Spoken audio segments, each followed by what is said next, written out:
The Wealthy Life is brought to you by investment dealer Raymond James. Life well planned. See what a Raymond James advisor can do for you.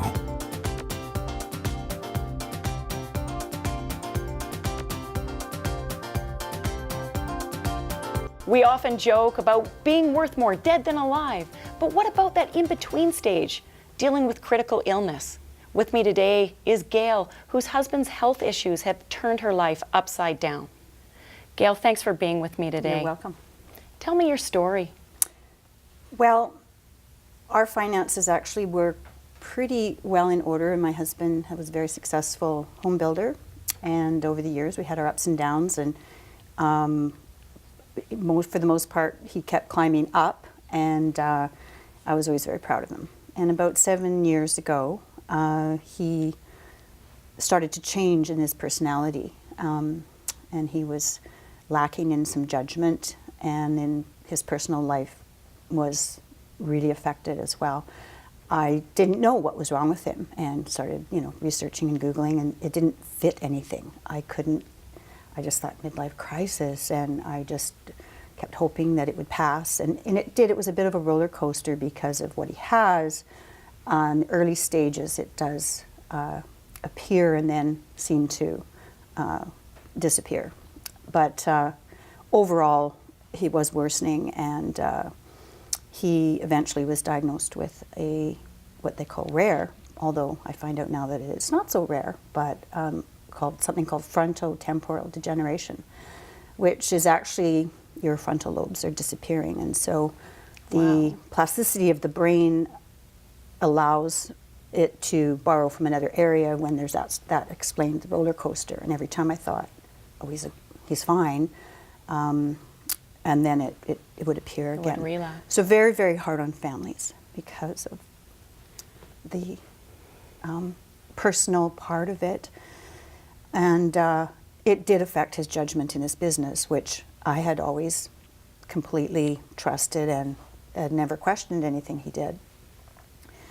But he was making some decisions in his business and some in our personal life as well, in terms of spending, that were detrimental to our overall financial situation. And were you aware of that at that time? No. This came up after? I started noticing that he wasn't handling invoicing for his business, and he was paying, $30,000, $40,000 on the wrong credit card, and couldn't operate his cell phone the way he always had. And he had a cell phone before anyone had one, and they were like these big, huge things. As a contractor, it helped his daily life huge. Did he have to then, at what point did he have to stop work? He was diagnosed in early 2009, and I think I left it a lot longer than most people do in terms of getting seeking medical help, because I just kept hoping, as I said, it would. In denial a little bit? And in denial, afraid, and because it wasn't memory. He could still get himself to work. He could actually function, and then there would be disaster and strange things and disconnect between us. So this has changed your life. Mm-hmm. What's your big question for me today? Well, I am just trying to organize my finances and trying to figure out the best route to go, and so my big question is how to do that. And as a professional, I know that you can help me with that. Well, don't go away, because when we return, learn how to stay on top of your finances, balancing both current needs and future needs.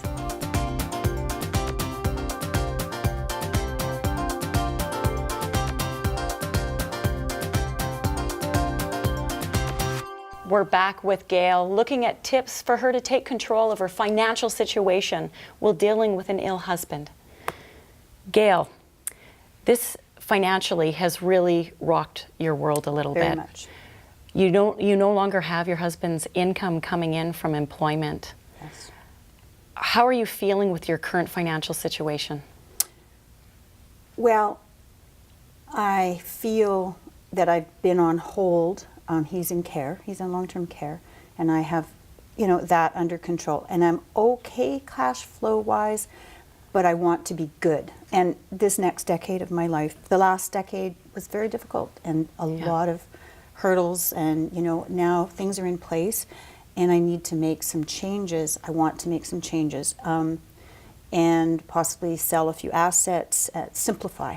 It's a bit complicated, and I think it would be a huge if we can just make things easier for you and make sure this is your next chapter of your life. Yes. And so we need to plan for you. Yeah. Your husband is getting the care and attention that he needs. Wonderful care home. Wonderful. Amazing. That takes a great load off of you. And he's been for 2.5 years. So, good.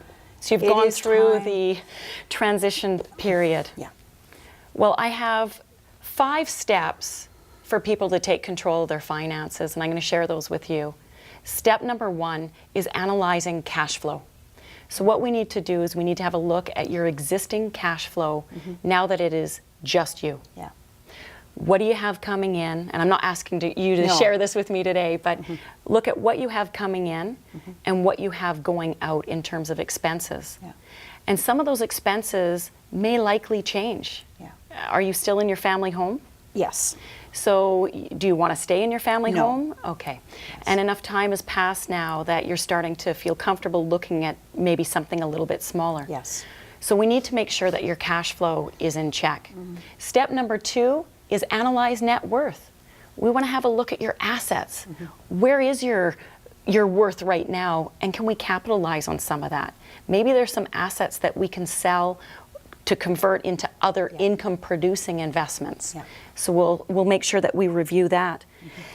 We want to set some new goals. Yeah.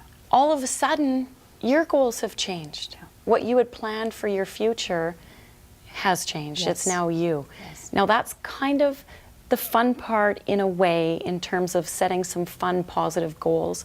It'll keep you optimistic and have something to look forward to after being through such a difficult time. Yeah. When we have all this extra cash from selling some assets, we need to make sure you invest wisely. That's step number 4. There's lots of investment choices out there. We've got to find the right portfolio for you to make sure that the risk and return is the right balance. And cash flow is going to be key for you. Yeah. And we'll take a look at estate planning.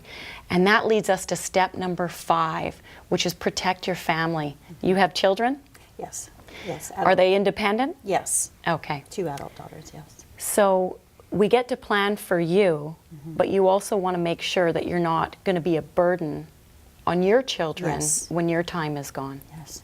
And when we go through all 5 of those steps, one right after the other, all of a sudden your life seems crystal clear. And I think going through the process is going to make you feel empowered and strong again. Just thinking about it makes me feel empowered.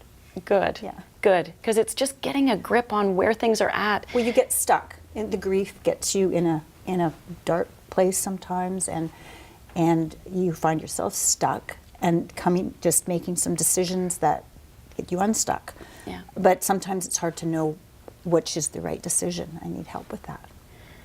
So Gail, what you're going to need to do next is you're going to need to set up some time to meet with a financial professional to go through that.